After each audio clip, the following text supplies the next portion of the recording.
So I've recently become obsessed with Spinda. Something about their cuteness, normal type superiority.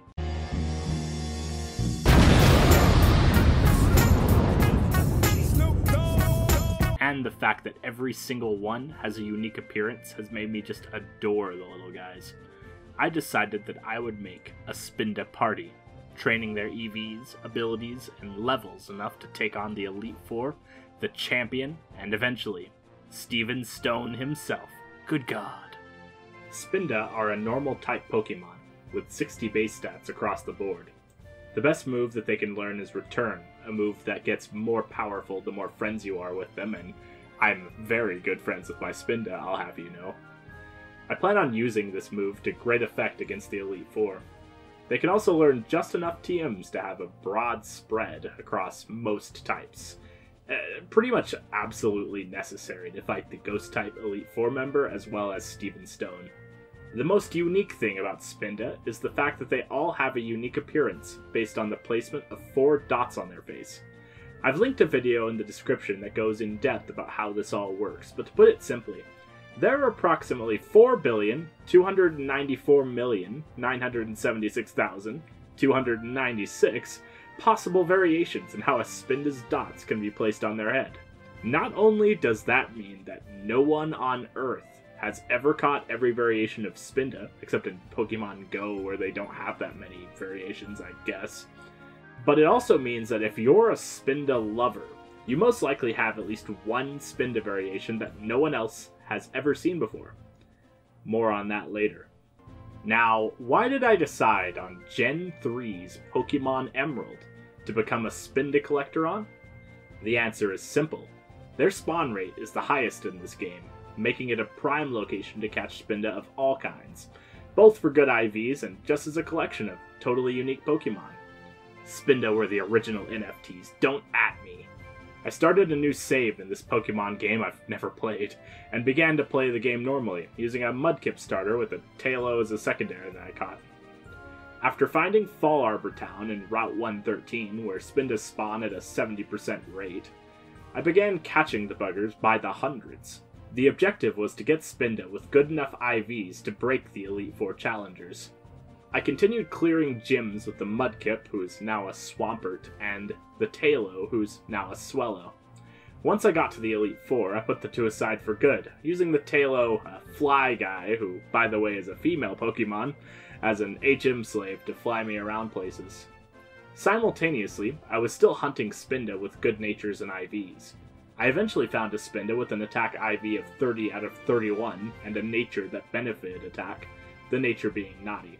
This is a great Spinda. I would say pretty much the best that you could get, given that most Spinda attacks are normal type attacks anyway, and key off of attack instead of special attack. I also got a second Spinda with a special attack IV of 26 out of 31, and Modest, which is a nature that helps special attack. I EV trained them in attack and speed, finding a shiny Numel while EV training for special attack. Yay!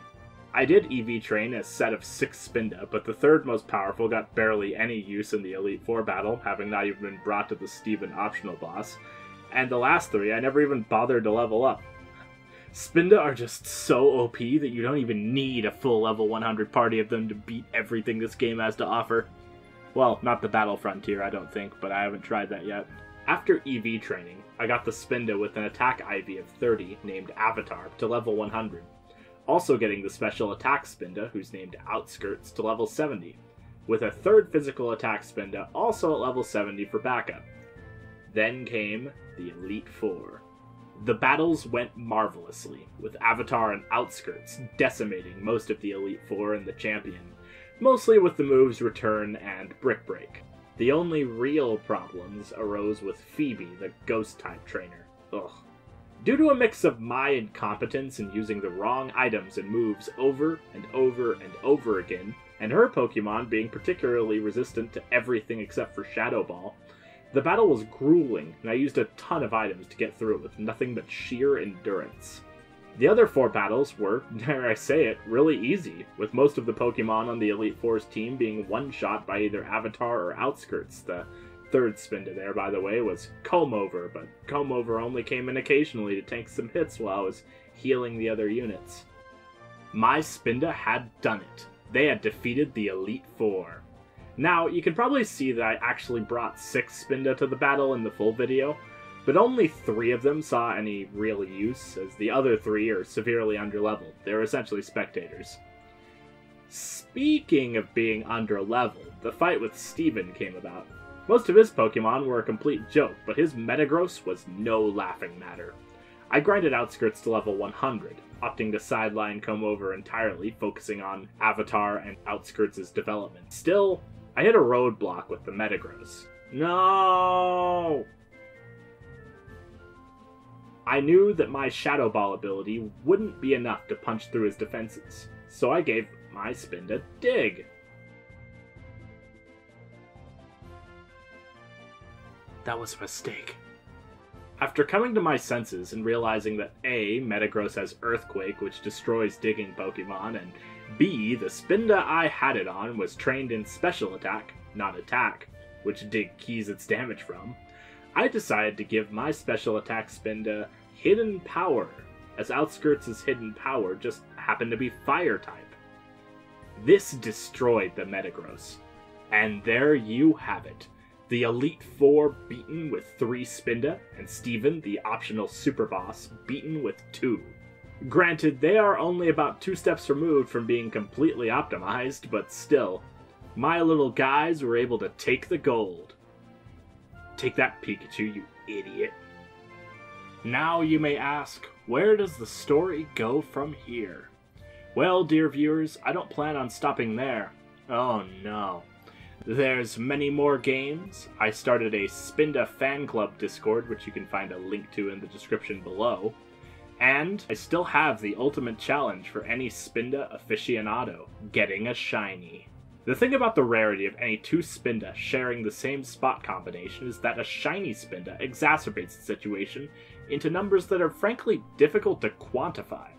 If you collect a shiny Spinda, there is a significant probability that the specific Spinda you collected is one that no one on the entire planet has ever seen before.